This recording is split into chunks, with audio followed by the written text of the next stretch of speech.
Hi everyone, in this video, we're going to be analyzing one of Rekkles' replays in Korean solo queue during Worlds, where he plays Lucian Thresh versus a Fiddle Xayah. If you have problems timing backs and sustaining against poke, or if you support Xayah a lot, then this video is for you. First, a breakdown of the matchup. Xayah and Fiddle have strong poke, wave clear, and range advantages with Dark Wind and double daggers. On the other hand, Lucian and Thresh have a strong all-in and trade advantage if Thresh manages to land Flay or Hook. Lucian scales a bit better into the mid game, and Xayah outscales late game. So, Lucian has to sustain the poke, break the tower, and carry momentum into the mid game to win. Sounds fairly easy, but in practice this can be a pretty difficult game plan, especially against a poke lane. To execute this, here's our missions. Mission 1, Preserve HP. This has been a key mission in a lot of our ADC videos, and still is here. HP control is one of the biggest things that enables pros to carry out their game plans in solo queue without getting pressured off course. This can be a pretty tough concept to fully integrate into your play without overcompensating at times, so we'll highlight moments in the game where it's more obvious to focus on HP control over anything else. Mission 2, Slow Push Waves. This mission might seem weird, since we'd usually say it's not bad to get pushed in with an all-in lane versus squishy and mobile lanes, so that you can all-in them once they overextend. However, if given the chance to push, Fiddle and Xayah's advantages in wave clear, poke, and range make it easy for them to keep our heroes under tower while safely poking them out. To avoid this kind of situation, Lucian should slow push waves as slowly as possible. We'll talk more about this later. Mission 3, Stay on Tempo. This is another concept we've been discussing frequently in our videos lately. As a quick recap, tempo is the passage of time in game. You gain tempo advantages by forcing players to base, cutting people off and forcing them to walk around somewhere, things like that. Broadly speaking, Rekkles stays on tempo by quickly shoving and backing whenever he has a chance to. Again, we'll talk more about this later. Alright, let's get into it. After a standard leash, Rekkles maintains distance from Thresh as they walk into their tri-bush to avoid taking Dark Wind damage, a concept we went over in our Rekkles vs Deft video. Now usually, if the enemy got to bot lane first, Rekkles would want to path down through tri into bot lane to avoid getting zoned from river by poke. But Gragas pings that he's coming that way, so Thresh and Rekkles push through. Rekkles did a great job of playing to mission 1 here. The enemy has a big range advantage, so he has to dodge poke before closing the gap. Rekkles sees that Gragas is cross-map jungling and invading the enemy blue, so instead of hard pushing for level 2, he decides to push evenly to keep the wave in center, leaving the enemy bot lane open for a gank. This is a great technique you should always look for if both junglers are farming each other's first buff and your jungler is bot side. The longer the first few waves are in center lane during the opening minutes, the longer they're open for a gank or are forced to miss minions to play safely.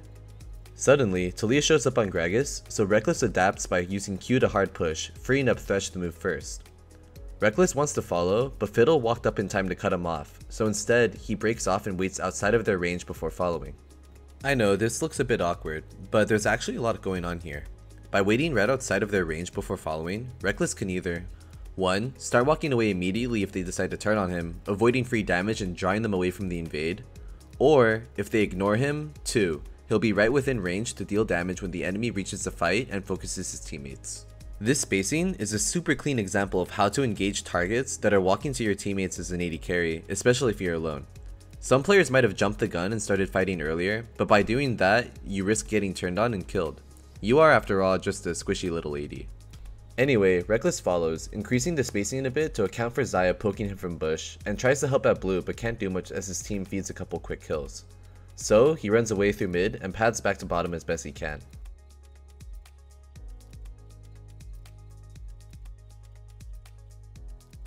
While he's 1v2 waiting for Thresh, this is a moment where mission 1 takes full priority, even if it means missing CS. It's rough because the wave is pushing and the enemy has ranged poke, but Rekkles plays back anyway. Once Thresh returns, Rekkles starts building a slow push, playing to mission 2. By slow pushing the wave from here, Rekkles makes it harder for the enemy to thin the wave since they'd be a bit overextended, with a mini disadvantage, making them vulnerable to an all-in.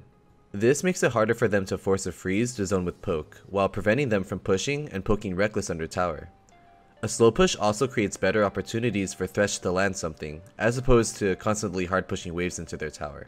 Unfortunately, Thresh loses his cool and Leroy Jenkins his way in there like an absolute madman.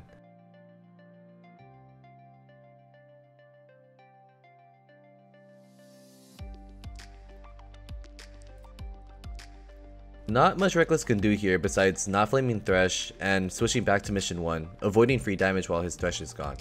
Rekkles starts walking up river once he sees Gragas getting collapsed on at Scuttle Crab. Notice how he takes this chance to ward while Fid's not zoning. This is a good example of when and how to ward. Some players might have warded earlier when Fiddle was using the lane brush to zone Rekkles out of a couple minions. But the wave is up, past the bush, so having a ward back there won't benefit him for its full duration. On the other hand, a ward in river is always nice to have, especially while everyone's showing on bot side chasing Gragas. Rekkles stayed disciplined about holding his ward while he was 1v2, knowing that the zone wouldn't last long. As soon as the enemy team revealed they were bot side, he quickly placed the ward that would have maximum value. Ideally, he probably would have wanted it further up river, but that isn't possible here since Urgot and Taliyah are around.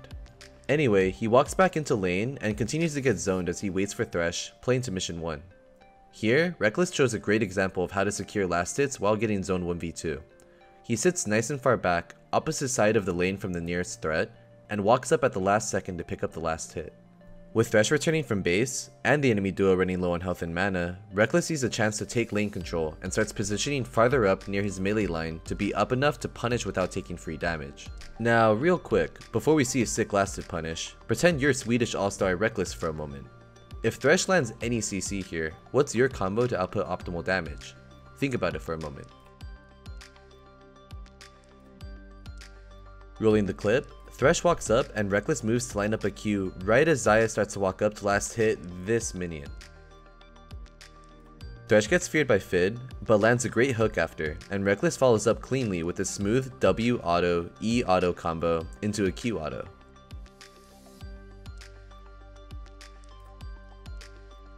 Let's take a minute to go over this again because this is basically the optimal combo to have dealt damage as Lucian here. By leading with W, Rekkles starts with the move speed bonus, making it easier to maneuver through the rest of the trade. He uses E immediately after his double shot to reset his auto and to follow with another double shot. Then, he walks forward instead of immediately Qing after the E auto, so that he can close the distance with W move speed and finish with the Q auto. If he hadn't walked up after the E auto, he would have only gotten the Q off and missed the last double shot. These are some pretty sick mechanics, and a great example of how to use W in trades for all of you Lucian players out there. More importantly, this looks a lot more mechanically intensive than it really is. Just practice the combo against practice dummies in sandbox mode. W auto, E auto into Q auto, and focus on E'ing as quickly as possible after the first double shot. The faster you can cancel autos with E, the sicker your Lucian mechanics will be. After forcing Xayah out of lane, Rekkles shoves hard to deny minions and resets immediately to stay even on tempo, playing to mission 3. Despite a couple for fun deaths from Thresh, Rekkles has laned phenomenally against his poke lane so far. Dictating the first back timing like this is a great first step to eventually taking control of the lane, as long as he doesn't miss a beat and fall behind tempo for free at some point. Eventually, Rekkles returns in time to catch the fat wave, let it push in, and farm safely under tower. As he starts last hitting, notice how he focuses the awkward HP minions first, in between last hits on the tower's targeted minions. For those of you who struggle to last hit big waves under tower, this is a great example of something you can do to make it easier. While Rekkles finishes farming the wave, Irelia uses her wave of mid priority to invade blue buff with Thresh, so Rekkles follows from over the wall for a couple of free kills. Not much else to know here from Rekkles besides having some map awareness. Irelia pretty much just made a great play with her tempo advantage.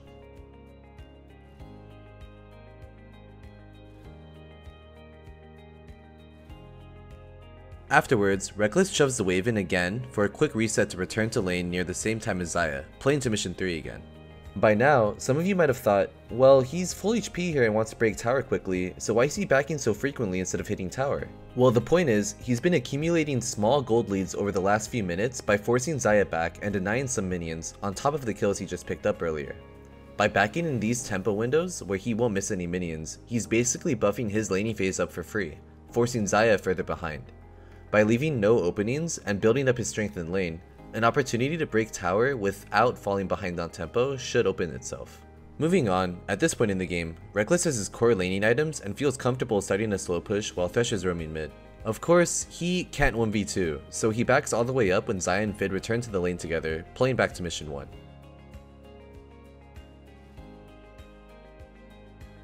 This looks alright, but was actually Rekkles' first mistake in lane. By slow pushing the wave here, he's opening himself to get denied more CS while the lane is 1v2, especially if they decide to freeze. Fortunately, Xayah misplays as well by shoving the wave instead of zoning. This is actually a huge mistake on her part since Lucian is definitely stronger 1v1. Instead, Xayah should let slow push here. Xayah may be sleeping, but Rekkles knows he can body her 1v1 and starts an all-in as soon as he sees Fiddle mid. Unfortunately, he used W to last hit a minion before the all-in, or he probably would have scored a kill here by using W with his dash into an ult to run Xayah down. Regardless, he forces the Xayah out of lane again, shoves the wave in, checks for a pink real quick, and backs immediately again to stay even in tempo, playing to mission 3. By now, all of these accumulated advantages from forcing Xayah out of lane and denying minions are building up to a critical point. If Xayah misses tempo from here, Rekkles can probably take the tower soon. Speaking of, once he returns to lane, Rekkles sees that Xayah rotated out of bot to catch a wave mid without a tempo advantage. Knowing that there won't be anyone bottom to defend, Rekkles takes the tower, shoves the incoming wave, and backs immediately to rotate top and to snowball his advantage to the other side of the map. Alright, let's recap how Rekkles broke this bot lane in 10 minutes. Once he saw his Gragas was cross-map jungling, Rekkles started off slow pushing to open the enemy lane for a gank, but 2 of his teammates ended up getting killed. So he had to farm carefully while the wave was slow pushing away. This is a pretty bad start. However, he kept his cool and built up another wave to slow push, to create an opportunity for Thresh or to simply farm without getting poked under tower.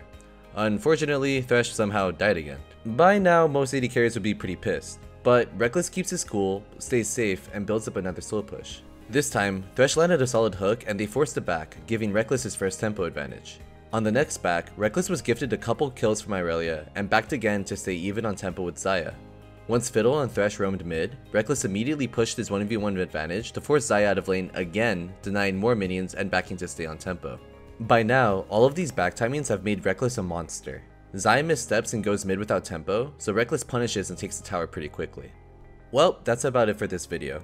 Hopefully you guys learned something about how to play defensively against a poke lane, how and why you should slow push waves, and how to use your tempo advantages, even if it sometimes means backing repeatedly. Thanks for watching, and hope to see you all next time.